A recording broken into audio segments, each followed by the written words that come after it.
नमस्कार। आज हम बात करेंगे क्रिया और उसके भेद की। दिन भर हम बहुत सारे काम करते हैं, सुबह उठने से रात को सोने तक, या ये कहें उसके बाद भी। वो कुछ काम जानबूझ के किए जाते हैं, कुछ काम हो जाते हैं, जैसे खेलना कूदना, स्कूल जाना, खाना खाना, पढ़ना, संगीत सुनना, ऑफिस में काम करना, पढ़ना पढ़ाना, बहुत सारी चीज़ें।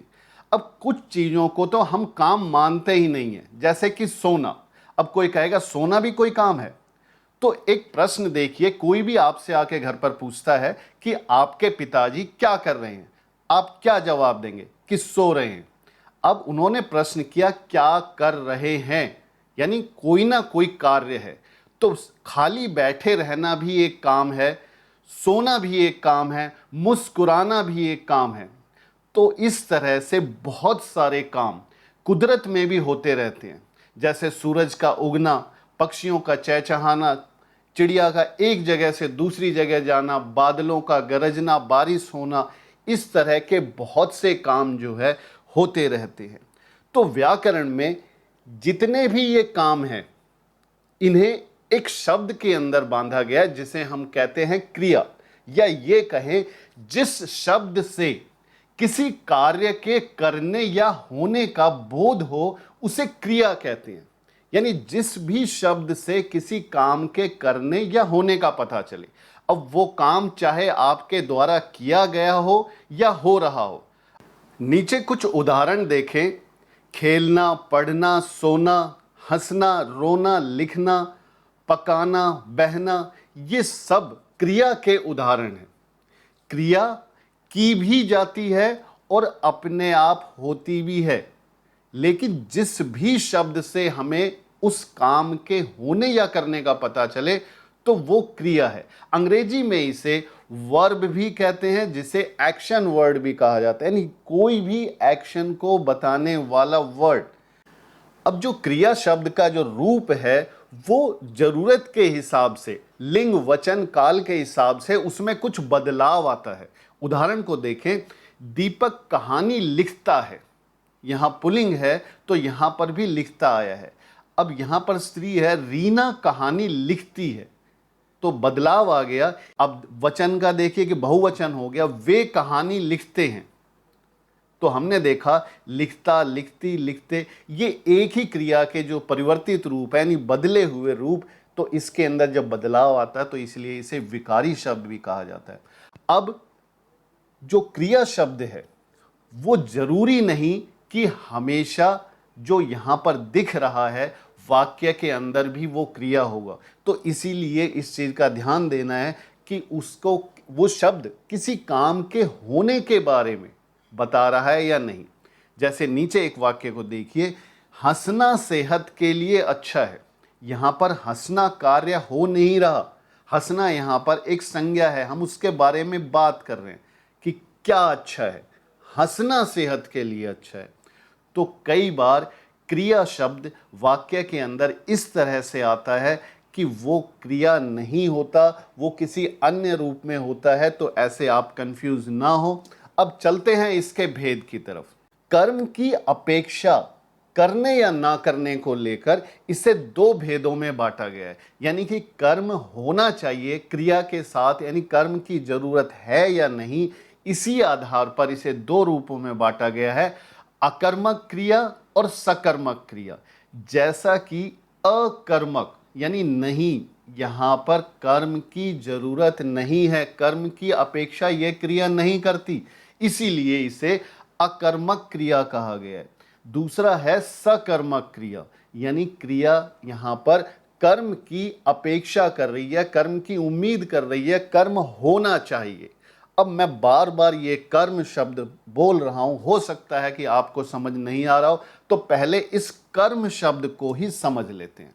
कर्म, जिसे अंग्रेजी में ऑब्जेक्ट कहा जाता है, इस पर क्रिया का प्रभाव पड़ता है। यानी वाक्य में जो भी हम कुछ कहते हैं, जो काम हो रहा है, उसका फल जो है वो इस पर पड़ता है, इसका प्रभाव जो है कर्म पर पड़ता है। वाक्य की हम संरचना देखें कि हिंदी के अंदर सबसे पहले कर्ता आता है, उसके बाद कर्म और उसके बाद क्रिया।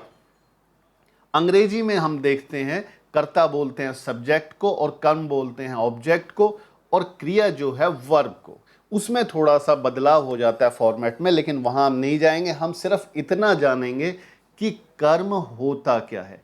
कर्ता तो आप जानते ही हैं कि वाक्य के अंदर जो काम हो रहा है, जो क्रिया है, उसको करने वाला ही कर्ता कहलाता है। और इस क्रिया का जो कि कर्ता ने की है, उसका प्रभाव किस पर पड़ता है? कर्म पर। अगर ये चीजें आपको भारी लग रही हैं तो एक शॉर्टकट है, सीधा सा आप क्रिया के साथ प्रश्न कीजिए, क्या या किसको, तो जो आपको उत्तर मिले वही कर्म है। नीचे उदाहरण के माध्यम से इसे और समझते हैं। जैसे वह पुस्तक पढ़ता है। अब हमने क्रिया के साथ प्रश्न किया, क्या क्या पढ़ता है? उत्तर मिला पुस्तक। तो यहां पर पुस्तक जो है वो कर्म है।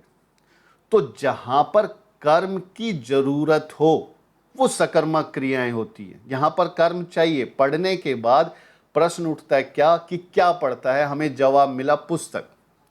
वह हंसता है। अब हंसता क्रिया के साथ हमने क्या प्रश्न किया, तो हमें कोई भी उत्तर नहीं मिला, क्योंकि ये पहला जो शब्द है वह तो क्रिया को करने वाला है। इसके अलावा कोई भी उत्तर हमें नहीं मिलता। हम प्रश्न करते हैं वह क्या हंसता है? वह आलू हंसता है, वह टिंडा हंसता है। तो बड़ा अजीब सा लगता है कि भाई इसके बीच में कुछ आएगा ही नहीं, कुछ जरूरत ही नहीं है। तो जहां ऐसी जरूरत नहीं होती है, कर्म जहां पर नहीं होता है, वहां अकर्मक क्रिया होती है। यानी हंसना यहां पर अकर्मक क्रिया है, इसे कर्म की जरूरत ही नहीं है। अगला वाक्य देखें, वह गीत गाता है।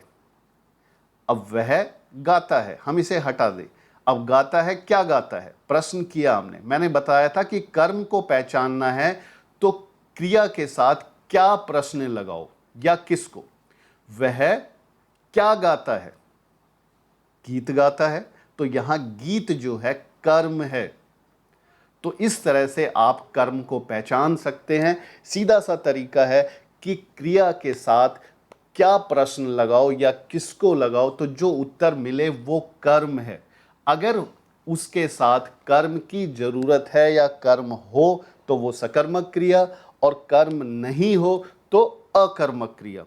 इसको थोड़ा और विस्तार से समझते हैं कि अकर्मक क्रिया यह कर्म की अपेक्षा नहीं करती है। ये क्रियाएं, अकर्मक क्रियाएं, वो कर्म की उम्मीद करती ही नहीं है, यहां पर होना ही नहीं चाहिए। वह हंस रहा है, तो हम प्रश्न करते हैं क्या हंस रहा है? अब कर्ता के अलावा हमारे पास कोई जवाब नहीं मिलता या बड़ा अटपटा लगता है, तो यहां कर्म की जरूरत नहीं है, इसीलिए अकर्मक क्रिया है। दूसरा देखें, पक्षी उड़ा। क्या उड़ा? पक्षी। अब पक्षी तो करता है, ये क्रिया को करने वाला है, ये सब्जेक्ट है। तो यहां पर ऑब्जेक्ट है ही नहीं, जरूरत ही नहीं है उसकी, तो इसलिए ये अकर्मक क्रिया है। तो अगर इसको और शब्दों में बड़ी आसानी से समझे कि कुछ क्रियाएं ऐसी होती हैं जो व्यक्ति किसी भी बाहरी साधन के अपने भीतर उसके होती है या वह करता है, उसमें बाहरी चीज़ों की ज़रूरत नहीं होती, तो वो अकर्मक क्रिया होती है। जैसे अगर बात करें कि हंसने की, तो हंसने में उसे कुछ और चीज़ की ज़रूरत नहीं है। रोने की, रोने में भी कुछ ज़रूरत नहीं है। दौड़ने की, दौड़ने में भी सिर्फ उसका शरीर ही काम आ रहा है, कुछ बाहरी चीज़ें उसे नहीं चाहिए। तो ये हुआ अकर्मक क्रिया। आगे चलते हैं, सकर्मक क्रिया। सकर्मक यानी जिसे कर्म की जरूरत है, जो कर्म की अपेक्षा करता है। जैसे पढ़ना, लिखना, खेलना, खाना, पीना। यानी पढ़ना, क्या पढ़ना? कुछ जरूरत है, यहां पे पुस्तक, कहानी, कुछ भी जवाब मिलेगा। लिखना, अब क्या लिखना? पत्र हो सकता है, कविता हो सकती है, कहानी हो सकती है। खेलना, क्या क्या खेलना? Football, hockey, basketball. तो इनमें कर्म जो है उसकी उम्मीद की जाती है कि कर्म होना चाहिए। जैसे नीचे उदाहरण देखें, वह पत्र लिख रहा है। अब यहां पर कर्म जो है पत्र है, लिख रहा है।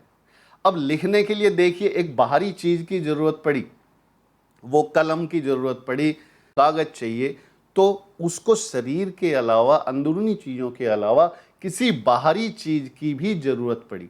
उसने कहानी पढ़ी। क्या पढ़ी? कहानी। कर्म मिल गया हमें।